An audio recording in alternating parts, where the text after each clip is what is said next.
பெரியோர்களே, இரண்டு சகோதரிகளுமே கம்பருடைய காவியத்தை ஆதாரமாக வைத்துக்கொண்டு பல தகவல்களை இங்கே சொல்லியிருக்கிறார்கள். புதிய கோணங்களில், புதிய அணுகுமுறைகளில் சில நிகழ்வுகளையும் தகவல்களையும் இங்கே பகிர்ந்து கொண்டிருக்கிறார்கள். அந்த வகையில் இரண்டு சகோதரிகளுக்கும் என்னுடைய நெஞ்சார்ந்த பாராட்டுதல்களை உங்கள் அனைவரின் சார்பாகவும் தனிப்பட்ட முறையிலேயும் தெரிவித்துக் கொள்கிறேன். சில வினாக்களை எல்லாம் சகோதரி கவிதா அவர்கள் எழுப்பினார்கள். அவர்கள் வைத்த குற்றச்சாட்டுக்கள் 3. சுக்ரீவனை தன்னுடைய தம்பியாக புரிந்து கொள்ளாதது முதல் குற்றம்.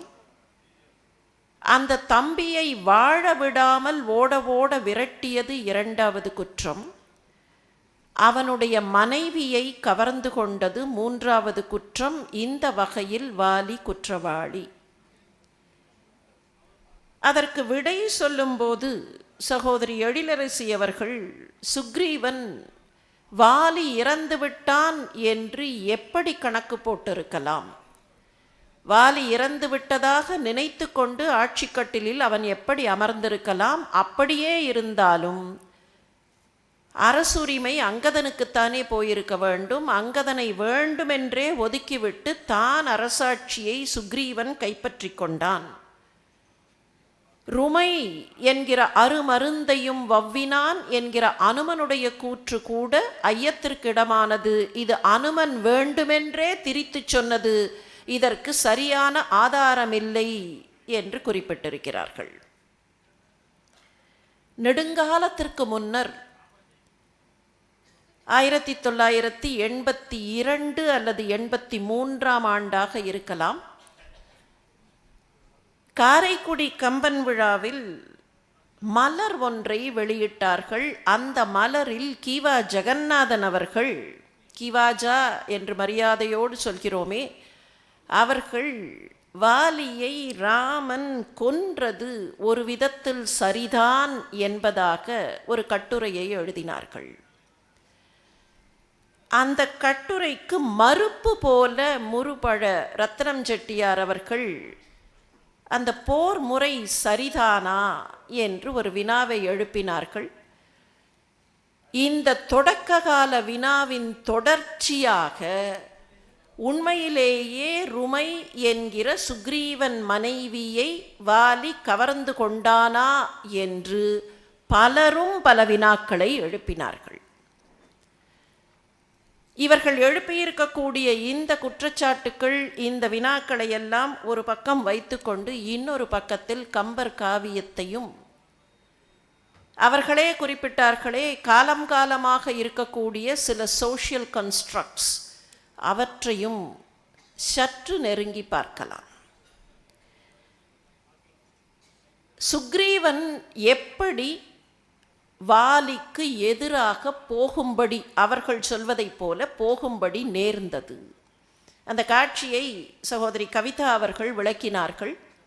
வேண்டுமென்றேதான் அந்த இடத்தில் சில வினாக்களை நான் எழுப்பினேன், அந்த தெளிவு, அந்த நுணுக்கம் வர வேண்டும் என்பதற்காக. மாயாவியோடு சண்டை போடுவதற்கு போகிறான் வாலி. இங்கே நில் என்று சொல்லிவிட்டு போகிறான். சுருக்கமாக அந்த காட்சியை பார்த்து விடலாம். இங்கே நில் என்று அந்த பிலத்தின் வாயிலில் சுக்ரீவனை, தம்பியை நிறுத்திவிட்டு போகிறான். 28 மாதங்கள் அவன் திரும்ப வரவில்லை. 28 என்று சொல்லுவதை கம்ப சக்கரவர்த்தி 7 ரித்துக்கள் என்கிறார். 7 7 14, 14 ருத்துக்கள். ருத்துக்கள் என்கிற போது ஒரு ருத்துவுக்கு 2 மாதங்கள், சீசன்ஸ், 2 months a season என்கிற கணக்கில் 14 ருத்துக்கள் என்கிற போது 28 மாதங்கள் அவன் திரும்ப வரவில்லை. அந்த நிலையில் அழுது கொண்டே தவித்து கொண்டே, குருதியும் வருகிறது என்பதை பார்த்துவிட்டு சகோதரனுக்கு ஏதோ ஆகிவிட்டது என்று தவிக்கத் தொடங்குகிறான் சுக்ரீவன். அவனுடைய தவிப்பு, அழுது கொண்டே அவன் வருகிற நிலையில், அழுது அழுங்குறும் இவனை அன்பினில் தொழுது இறந்து நின் தொழில் இது ஆதலால் எழுது வென்றியாய் அரசு செய்க என பழுது இது என்றனன் பரியும் நெஞ்சினான். சுக்ரீவனை ஆட்சிக்கட்டிலில் உட்கார வைத்தவர்கள் அங்கே இருந்த அமைச்சர்கள். அதை அனுமன் சொல்லுகிறான், நாங்கள்தான் அவனை ஆட்சிக்கட்டிலில் அமரச் செய்தோம், நாங்கள்தான் அவனை நீதான் ஆட்சி நடத்த வேண்டும் என்று கேட்டுக்கொண்டோம். அப்படி கேட்டுக்கொண்டது மாத்திரமல்ல, அவர்கள் இன்னொன்றையும் செய்கிறார்கள். இந்த பிலத்தை ஏன் மூடினார்கள், குகை வாயிலை ஏன் மூடினார்கள் என்று ஒரு கேள்வியை கேட்டாரே, அதை புரிந்து கொள்ள வேண்டும் என்பதற்காக மீண்டும் சொல்லுகிறேன். அந்த பிலத்தின் வாயிலை யார் மூடினார்கள்? சுக்ரீவன் தனியாக மூடவில்லை. சுக்ரீவன் அதை தனியாக மூடவில்லை. சுக்ரீவன் அழுது கொண்டே வருகிறான். அழுது கொண்டே வந்து அங்கே நடந்ததை சொல்லுகிறான். நீதான் இப்போது ஆட்சியில் உட்கார வேண்டும், நான் திரும்ப போகிறேன், நான் திரும்ப போய் என் அண்ணனை பார்க்கிறேன், என் அண்ணன் போன இடத்திற்கே நானும் போய்விடுகிறேன், இந்த செய்தியை உங்களுக்கு சொல்லுவதற்கு வந்தேன். இதுதான் சுக்ரீவன் அந்த கிஷ்கிந்தை மக்களிடத்தில் அல்லது அமைச்சர்களிடத்தில் சொல்லுவது. மக்களா வானரங்களா யாரோ, the citizens of Kishkindha, the ministers of Kishkindha. அவன் அங்கே இருந்து வந்து இவர்களிடத்தில் விஷயத்தை சொல்கிறான். அப்போது இவர்கள், அப்பா உன்னுடைய சகோதரன் இல்லை, அவன் இறந்து விட்டான் என்றால் நீயும் அவனோடு போய்விடுகிறேன் என்றால் யார் இந்த ஆளுகையை பார்த்து கொள்வது, யார் இந்த ஆட்சியை நடத்துவது? எங்கள் நகரத்திற்கு யாராவது வேண்டாமா? எங்கள் நாட்டுக்கு அரசர் வேண்டாமா? எனவே இது உன்னுடைய கடமை. அப்படி சொல்லிவிட்டு இவர்களெல்லாம் போய்தான் அந்த பிலத்தை அடைக்கிறார்கள். அனுமனுடைய கூற்று அங்கே, மேருமலையை விட்டுவிட்டு மீதமிருக்கிற அத்தனை மலைகளின் பாறைகளையும் கொண்டு வந்து அடைத்தோம். இப்போது என்னை இந்த இடத்தில் எண்ணி பார்க்க வேண்டும். இவர்கள் பாறைகளையெல்லாம் கொண்டு வந்து அடைப்பதற்கு காலம் பிடித்திருக்கும். அந்த நேரத்தில் அடைக்கப்படுகிறது என்கிற சப்தம் வாலிக்கு கேட்கவில்லையா? வாலி என்ன செய்தான்? இந்த வினாவை அப்படியே வைத்துக்கொள்வோம். இது ஒரு துணை வினாவாகவே இருக்கட்டும். ருமையை கவர்ந்து கொண்டானே என்று அவர்கள் ஒரு குற்றச்சாட்டை வைத்தார்கள். அதற்கு ஆதாரமே இல்லை என்று எழிலரசி அவர்கள் மறுத்தார்கள். அதற்கு அவர்கள் சொன்ன வாதம், சுக்ரீவன் சொன்னானா? தொடக்கத்திலே இந்த வழக்கை பதிவு செய்த போது கவிதா அவர்கள் ஒரு செய்தியை குறிப்பிட்டார்கள். தன்னுடைய சிக்கலை பற்றி சுக்ரீவன் சொல்லுவதாக முதல் நூல் காட்டும். ஆனால் கம்பர் சுக்ரீவன் அதை சொன்னதாக காட்டவில்லை. இப்போதைக்கு முதல் நூலை விட்டு விடுவோம். கம்பர் சுக்ரீவனே நேரடியாக சொன்னதாக காட்டவில்லை. அனுமன் சொல்லுவதாக மட்டுமே காட்டுகிறார். ஏன் என்பதை கொஞ்சம் எண்ணி பார்க்க வேண்டும். என்னுடைய மனைவியை என்னுடைய அண்ணன் கவர்ந்து கொண்டான் என்று ஒரு தம்பி சொல்லுவது நாகரீகமான ஒரு சூழலில் சரியாக இருக்குமா? இந்த வினாவையும் நெஞ்சத்தில் வைத்துக்கொள்வோம். ராமாயணத்தினுடைய கதை கூறுகளில் பல மாற்றங்களை பின்னால் வந்த காவிய கர்த்தாக்கள் கொண்டு வந்தார்கள். அக்னி பிரவேசமே இல்லாத ராமாயணம் உண்டு.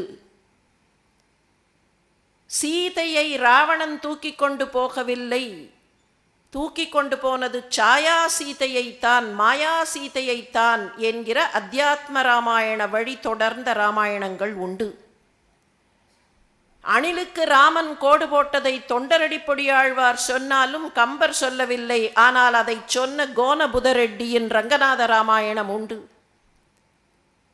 அக்னி பிரவேசத்தில் ராமனே நெருப்பில் இறங்கினான் என்று சொல்லுகிற குவெம்பு ராமாயணம் உண்டு. இப்படியெல்லாம் கதை கூறுகளில் பல மாற்றங்கள். இவ்வளவென்ன, ராவணனை ராமன் கொல்லவில்லை, இலக்குவன்தான் கொன்றான் என்று சொல்லுகிற சமண ராமாயணங்கள் உண்டு. ஆனால் வாலியை ராமன் கொன்ற காட்சியை மாற்றிய ராமாயணம் இதுவரைக்கும் ஏதாவது இருக்கிறதா? எனக்கு தெரிந்து இல்லை. ஏன் இந்த காட்சியை எந்த காப்பிய கர்த்தாவும் மாற்றவில்லை? ஏன் இதை மாற்றவில்லை? இந்த கேள்வியை முன்னால் நிறுத்தி கொண்டு இந்த வழக்கை அணுகலாம். ஏன் இந்த காட்சி மாற்றப்படவில்லை? வாலி பலசாலி, வாலி நிறைந்த வலிமை கொண்டவன், நிறைந்த பக்தன். வாலி ராவணனை வாலில் கட்டி அடித்தான். எங்கள் தேன்யா அவர்கள் ஒரு முறை சொன்னார்கள், வாலில் கட்டி அடிக்கிறதுன்னு சொல்லுவார்களே, வாலி ராவணனை வாலில் கட்டி அடித்தது தான் அந்த சொலவடைக்கே தொடக்கம்னார்கள். வாலி ராவணனை வாலில் கட்டி அடித்தான். அங்கதன் தொட்டிலுக்கு மேலே போய் அந்த வாலை அப்படி ஆட்டி, பாரு 10 தலை பூச்சி பாரு, 10 தலை பூச்சி பாருன்னு விளையாட்டு காட்டினான். இதெல்லாம் சரிதான். ஆனால் அவர்கள் வைத்த ஒவ்வொரு குற்றச்சாட்டாக வைத்து பார்க்கலாம். முதல் குற்றச்சாட்டு என்னமா? தம்பியை சரியாக புரிந்து கொள்ளவில்லை. அந்த தம்பி வாலி வந்து விடுகிறான், அவன் காலில் போய் விழுந்தான். அண்ணா என்னை மன்னித்து விடு, நான் ஆட்சியில் உட்கார வேண்டும் என்று ஆசைப்படவில்லை, இவர்கள்தான் என்னை ஆட்சியில் உட்கார வைத்தார்கள். காலில் போய் விழுந்தான். இப்போ அவங்க கேட்ட மாதிரி அந்த சந்தர்ப்பத்தில் என்ன நடந்ததுன்னு வாலி கேட்டானா? இவங்க சொன்னாங்க, இல்லை சுக்ரீவன் வேணும்னே ஆட்சி கட்டிலில் உட்கார்ந்தான், அங்கதனை அங்கே அமர்த்தவில்லை. இப்போ இந்த இடத்துல வாலி என்ன செய்திருக்கலாம்? சுக்ரீவன் வந்து காலில் விழுந்துட்டான், இவர்கள்தான் என்னை ஆட்சியில் உட்கார வைத்தார்கள்னு கையை காட்டுறான். நீங்க தான் சொன்னீர்களான அமைச்சர்கள்ட்ட ஒரு வார்த்தை வாலி கேட்டானா? அந்த அமைச்சர்களை பார்த்து நீங்கள் சொன்னீர்களா, இவன் சொல்வது உண்மையா என்று கேட்டானா?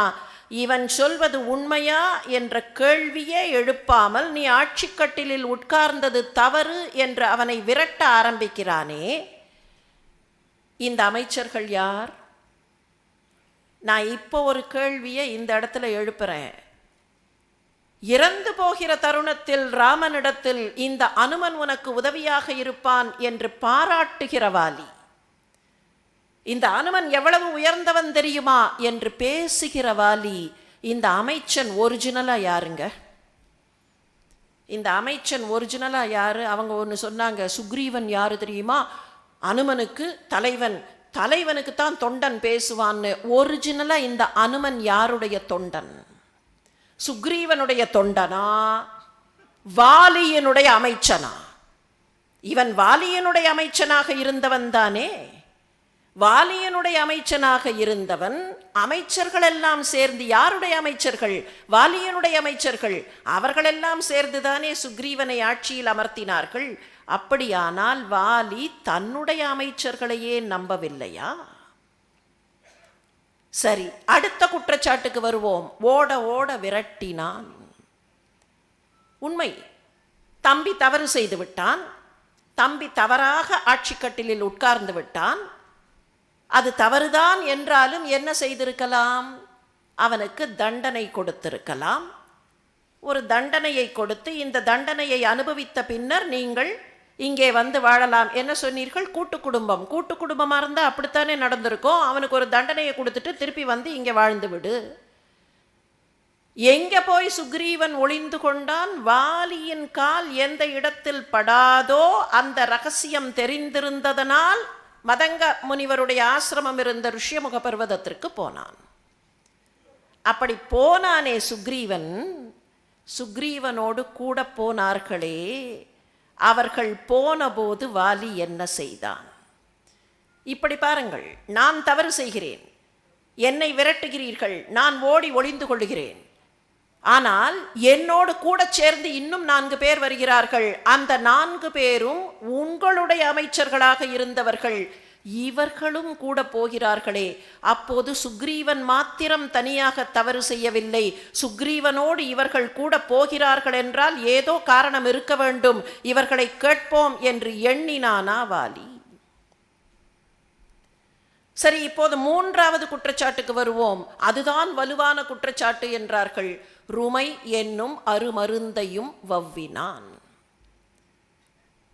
இதற்கு அனுமனுடைய வாக்கை தவிர நேரடியாக வேறு எந்த சான்றும் இல்லை என்றார்கள். ஆனால் வாலியே கூட நாங்கள் விலங்கினம் என்று ஒரு வார்த்தையை பயன்படுத்தினான். அதைத்தான் அவர்கள் கேட்டார்கள். வாலி ஒத்துக்கொண்டதாகத்தானே ஆயிற்று. இந்த 3 குற்றச்சாட்டுகளையும் பார்க்கும்போது அவர்கள் வைத்த இன்னொரு வாதத்தையும் பார்க்க வேண்டும். இவ்வளவெல்லாம் இருக்கட்டும், வாலிதான் சுக்ரீவனை என்கொயர் பண்ணல. நியாயமாக பார்த்தா என்ன பண்ணணும்? ஒரு என்கொயரி கமிஷனாவது போட்டு ஒரு கேள்வியை கேட்டு சுக்ரீவன் தவறா சரியா என்று பார்த்திருக்கலாம். There was no enquiry commission from Vali. At least Raman ஒரு என்கொயரி கமிஷன் போட்டு வாலி தப்பா இல்லையான்னு பார்த்திருக்கலாமே. ராமனும் அதை செய்யவில்லையே என்றார்கள். அந்த வாதமும் கூட ஏற்றுக்கொள்ளக்கூடியதாகத்தான் தோன்றுகிறது. இப்படியே நிறுத்தி கொண்டு நான் மறுபடியும் கம்பருடைய எல்லைகளை தாண்டி குவெம்பு ராமாயணத்திற்கு போகிறேன். அதற்கு ஒரு காரணம் உண்டு. வாலி இறந்து விழுகிறான். இறந்து கூட விழவில்லை, ராமனுடைய அம்பு துளைக்கிறது, கீழே விழுகிறான். குவெம்பு ராமாயணம் இந்த இடத்தில் வழக்கமான ராமகதையிலிருந்து சற்றே மாறும். வாலியும் சுக்ரீவனும் சண்டை போடுகிறார்கள். முதலில் சண்டை போடுகிறார்கள். ராமனால் கண்டுபிடிக்க முடியவில்லை. ஒத்த போர். நீங்கள் சொன்னீர்கள் சுக்ரீவன் பயந்து கொண்டு ஓடிவிட்டான், வாலிக்கு எதிரில் நிற்க முடியவில்லை. தொடக்கத்தில் அது ஒத்த போராகத்தான் இருக்கிறது. 2 பேரும் சண்டை போடுகிறார்கள். 2 பேரில் ராமனால் அடையாளம் காண முடியவில்லை. தவித்து பார்த்து கொண்டிருக்கும் போதே 2 பேரும் புதர்களுக்கு இடையிலே போய் மறைந்து விடுவார்கள். மிகப்பெரிய உக்கிரமான சண்டை அங்கே நடக்கிறது. அப்படி சண்டை நடக்கும்போது சுக்ரீவன் என்ன செய்வான்? சண்டை போட்டுக்கொண்டே மெல்ல மெல்ல மெல்ல மெல்ல ருஷ்யமுக பர்வதம் பக்கத்தில் போய்விடுவான். அவன் ருஷ்யமுக பர்வதத்திற்கு போய்விட்டால் நாம் அங்கே கால் வைக்க முடியாது என்பதை புரிந்து கொள்ளுகிற வாலி, நீ உன்னுடைய இடத்திற்கு போ, நான் என்னுடைய இடத்திற்கு போகிறேன் என்று திரும்பி வருவான். அதற்கு பின்னர் மறுபடியும் சுக்ரீவன் ராமனிடத்திலே வர, இப்போது நீ போய் சண்டை போடு என்று மறுபடியும் ராமன் சுக்ரீவனை அனுப்ப, மறுபடியும் சுக்ரீவன் போய் வாலியை அழைக்க 2 பேரும் மறுபடியும் சண்டைக்கு வருவார்கள். அப்படி சண்டை போடும்போது ராமனுடைய அம்பு வாலியினுடைய முதுகில் துளைக்கும். மற்ற ராமாயணங்களிலே இருந்து குவெம்பு மாறுபடுகிற ஓரிடம் இது. முதுகில் துளைக்கும், கீழே விடுவான் வாலி. வந்து எதிரில் நிற்கிற ராமனிடத்தில் பேச ஆரம்பிப்பான். என்னை ஏன் அழித்தாய்? வழக்கமாக ராமன் சொல்லுகிற அதே விஷயங்களை சொல்லி, முதல் கேள்வி, உன்னுடைய விதி, நீ அழிந்தாய். உடனே வாலி கேட்பான், என்னுடைய விதி நான் அழிந்தேன், உன்னுடைய விதி ராவணன் உன் மனைவியை தூக்கி கொண்டு போனான், இதற்காக நீ ஏன் தவிக்கிறாய்? இந்த வாதத்தை பார்க்கும்போது 2 வாதமும் சமமாக தோன்றும். அடுத்தது ராமன் சொல்லுவான், நீ உன்னுடைய தம்பி மனைவியை கவர்ந்தாய், அதற்கான தண்டனை இது. நன்றாக பாருங்கள், நமக்கு பழக்கமான ராமகதையிலிருந்து இந்த கதை வேறுபடுகிறது. உன் தம்பி மனைவியை கவர்ந்து கொண்டாய், அதனால் நீ அழிந்தாய் என்று ராமன் சொன்னவுடன் வாலி சொல்லுவான், யார் சொன்னது? ருமை எனக்கு மகளை போல, அவளை நான் எங்கே வைத்திருக்கிறேன் என்று உனக்கு தெரியுமா? அவள் என்னுடைய வீட்டில் ஓர் அறையில் அமர்ந்திருக்கிறாள், அவ்வளவுதான். அந்த அறைக்குள்ளே சிறைப்பட்டிருக்கிறாள். அந்த அறையை விட்டு அவள் வெளியில் வரவில்லை. ஆனால் அவளை நான் தொடவில்லை, தாரை இதற்கு சாட்சி என்பான். உடனே ராமன் அடுத்த கேள்வியை கேட்பான், சரி அது போகட்டும், ஆனால் உன்னுடைய தம்பியை இப்படி ஓட ஓட விரட்டினாயே, ஏன் இப்படி விரட்டினாய்? அதற்கான தண்டனை. அட பாவி, என் தம்பியை நான் என்றைக்கோ மன்னித்து விட்டேன், அந்த தம்பி வரமாட்டானா என்று பார்த்து கொண்டிருந்தேன், நீ இப்படி என்னை கொன்று விட்டாயே என்பான். ஒரு வித்தியாசமான வாலியை படைக்க ஆரம்பிக்கிறார் குவெம்பு. ருமையை தொடாத வாலி, தம்பியை மன்னித்து விட்டதாக சொல்கிற, தம்பி வரமாட்டானா என்று காத்து கொண்டிருக்கிற வாலி. ராமனுக்கே திக்குமுக்காடி போகும். இதை சொல்லிவிட்டு வாலி கீழே சரிவான். அப்படி சரியும் போது தாரையும் அங்கதனும் இங்கே இருக்கிறார்களா? எனக்கு கண் மயங்குகிறது. அவர்கள் எங்கே? அனுமன் வந்து அப்படி பக்கத்தில் நின்று, ஏற்கனவே செய்தி அனுப்பிவிட்டோம், அவர்கள் வந்து கொண்டிருக்கிறார்கள்.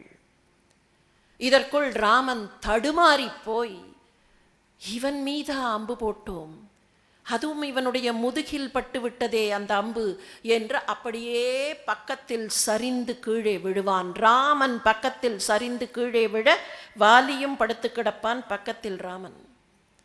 வாலி சொல்லுவான், நான் உன்னுடைய நேர்மையை, உன்னுடைய வீரத்தை இதோ பார்க்கிறேன்.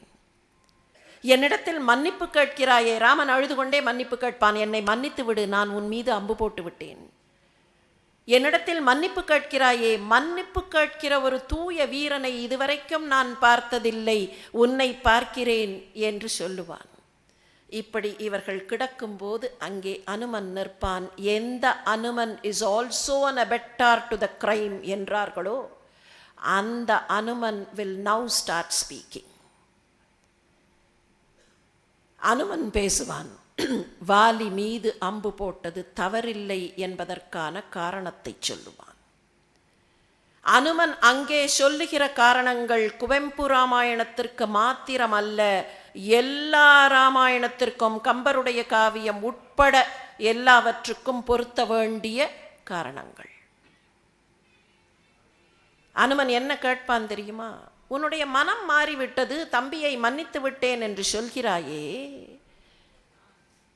இப்போது இந்த களத்திற்கு சுக்ரீவன் வர, சுக்ரீவனை நாங்கள் அழைத்து கொண்டு வர, பின்னாலே ராமனும் இலக்குவனும் வர, இந்த நிமிடம் அல்லது இது தொடங்குகிற அந்த நிமிடம் வரைக்கும் ருஷ்யமுக பர்வதத்தில் ஒளிந்து உனக்கு பயந்து வாழ்ந்து கொண்டிருக்கிற சுக்ரீவனை தொடர்பு கொள்ளுவதற்கு நீ ஏதாவது முயன்றாயா? நீ மன்னித்தாய் என்பதையும், நீ அவனோடு சேர நினைத்தாய் என்பதையும் எப்படி நம்புவது, எப்படி ஏற்றுக்கொள்வது? ருமையை என்னுடைய வீட்டில் வைத்திருந்தேன், அவர்கள் எழுப்பியது அதுதான், கூட்டு குடும்பம் என்றார்கள். ருமையை கொண்டு போய் என்னுடைய வீட்டில் வைத்திருந்தேன், தொடவில்லை என்கிறாயே. எதற்காக நீ ருமையை கொண்டு போய் உன்னுடைய வீட்டில் சிறை வைத்தாய்? சிறை வைக்கும் போது ஏதோ ஒரு எண்ணத்தில் சிறை வைத்தாய். அப்படி சிறை வைத்துவிட்டு அதற்கு பின்னர் இப்போது மாற்றி பேசுகிறாயா? தொடவில்லை என்பது உண்மைதான், ஆனால் ஏன் கொண்டு போய் அவளை சிறை வைத்தாய்? அனுமன் இந்த கேள்விகளை எழுப்பியவுடன் அதுவரைக்கும் அப்படியே துவண்டு கிடக்கிற வாலி மெல்ல எழுவான்.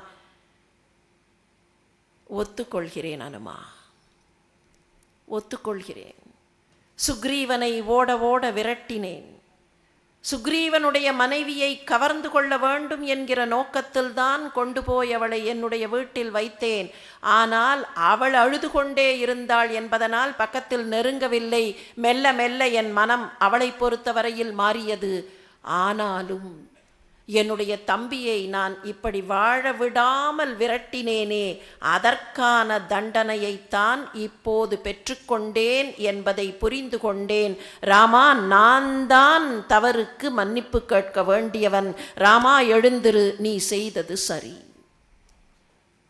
இதை வாலி பேசி முடிக்கும் போது தாரை வந்து விடுவாள். அங்கதனோடு வருகிற தாரை திரும்பி பார்ப்பாள். அங்கதனை அப்படி பிடித்து ருமை ஓடி வருவாள். கூடவே ருமையும் ஓடி வருவாள். அங்கதனை பிடித்து ருமை இடத்தில் கொடுப்பாள். இனிமேல் நீதான் இவனுக்கு தாய். ராமன் காலிலே பணிவாள். ராமா, தர்மம் என்றைக்கும் வெல்ல வேண்டும். என்றைக்கோ ஒரு நாள் தவறு செய்தேன், இன்றைக்கு நான் அந்த தவறிலே இருந்து தப்பித்து கொள்ள முயல்கிறேன் என்றால் தர்மம் அதை பார்த்து கொண்டிருக்காது. ராமா, அந்த தர்மத்தை நிலைநிறுத்தினாய், நன்றி என்று அவனுடைய காலில் பணிவாள். இலக்குவனை பார்த்து உன்னுடைய மேன்மை, நான் சிலிர்த்து போகிறேன் என்று பணிவாள். வாலியினுடைய உடலின் மீது போய் விழுவாள். வாலியை எரியூட்டும் போது தாரையும் அந்த எரியில் மூழ்குவாள்.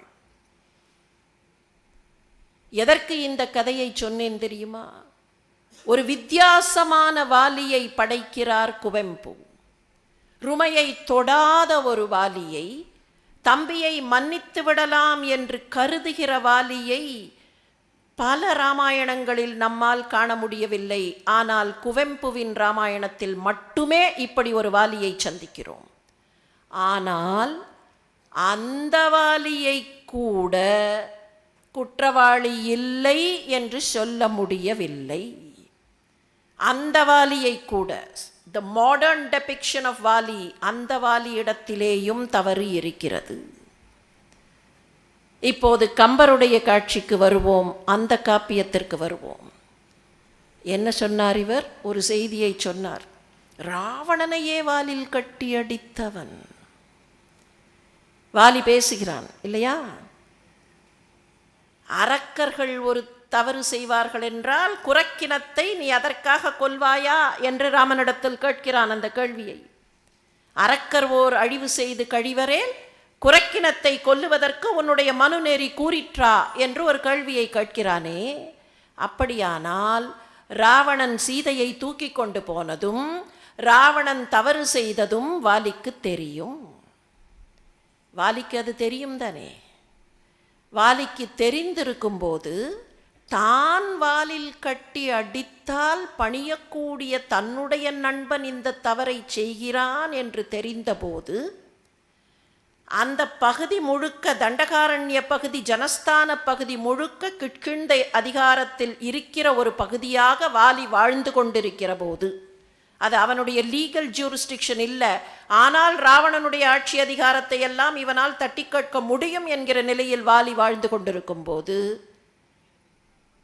ராவணன் மாற்றான் மனைவியை தூக்கி கொண்டு போவதை எப்படி பார்த்து கொண்டிருந்தான்? இது தவறு என்று ராவணனை அவன் திருத்தி இருக்க வேண்டாமா? இவன் கேள்வி கேட்டால் ராவணன் அடங்குவான். ராவணன் தூக்கி கொண்டு போகட்டும், ராமன் இந்த பக்கமாக வந்தால் என்னிடத்தில் உதவி கேட்கட்டும், அப்படி உதவி கேட்கும் போது நான் உதவி செய்வது போல ராமனுக்கு உதவி செய்கிறேன் என்கிற மமதையில் இருந்தானா வாலி என்பதை சிந்திக்க வேண்டியிருக்கிறது. பெரியோர்களே, வாலியினுடைய அழிவுக்கு காரணம் வாலி சுக்ரீவனை விரட்டினான் என்பது மாத்திரம் அல்ல, ருமையை கவர்ந்து கொண்டான் என்பது மாத்திரம் அல்ல, இவற்றையெல்லாம் தன்னுடைய அகங்காரத்தில் செய்தான் என்பதுதான். நான் என்ன செய்தாலும் என்னை யாரும் எந்த கேள்வியும் கேட்க முடியாது, நான் என்ன வேண்டுமானாலும் செய்வேன். அவதார நோக்கத்தை விட்டு விட்டு நான் இப்போது கதையை பார்த்து கொண்டிருக்கிறேன். வாலி இந்திரனுடைய அம்சம் என்கிற அந்த அவதார செய்தியை எடுத்துக்கொள்வோம் என்றால் இந்த பார்வையில் இன்னமும் நுணுக்கம் கூடும். கம்பருடைய காவியம் தொடக்கத்திலேயே இவன் யார் என்பதை நமக்கு புரிய வைக்கிறது. கம்பருடைய காவியத்திலேயே புத்திரகாமேஷ்டி யாகத்திற்கு முந்தையதாக இருக்கிற பகுதிக்கு போங்கள்.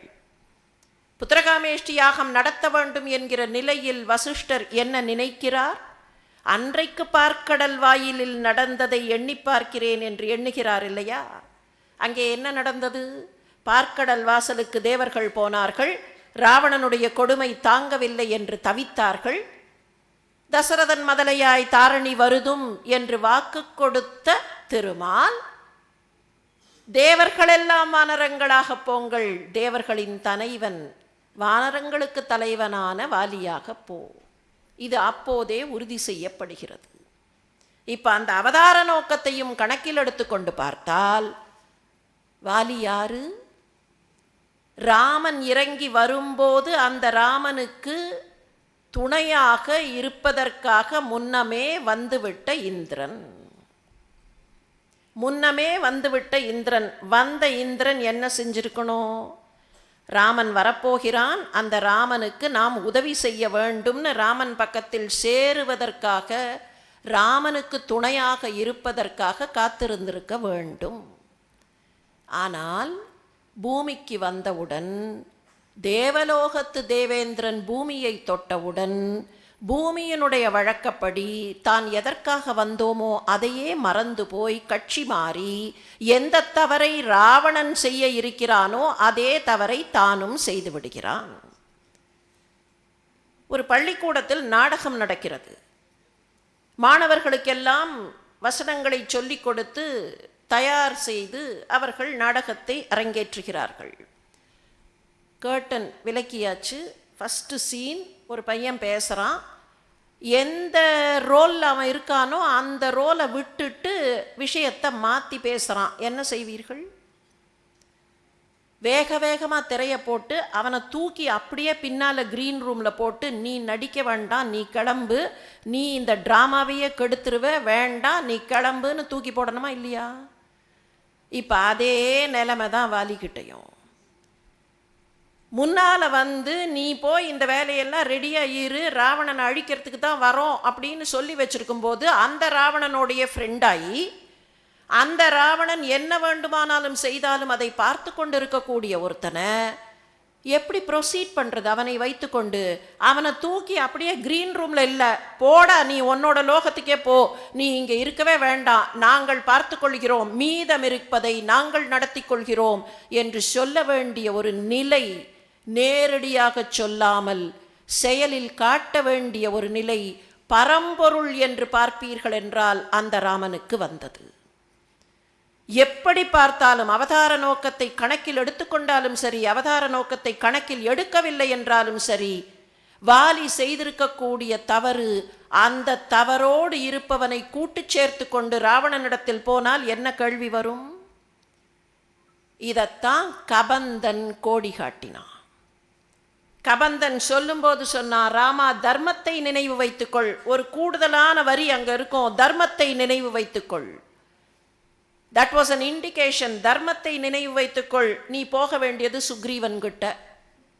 கபந்தன் வழிகாட்டினான். கபந்தனுக்கு தெரியுமா இல்லையா, வாலின்னு ஒருத்தங்க இருக்கான், சுக்ரீவன் ஒளிந்து வாழுகிறான்னு தெரிஞ்சிருந்தா, வாலி இங்கே இருக்கான், இவனுக்கு பயந்துதான் அவன் ஒளிந்து வாழுகிறான்ங்கிறது கபந்தனுக்கு தெரியுமா இல்லையா?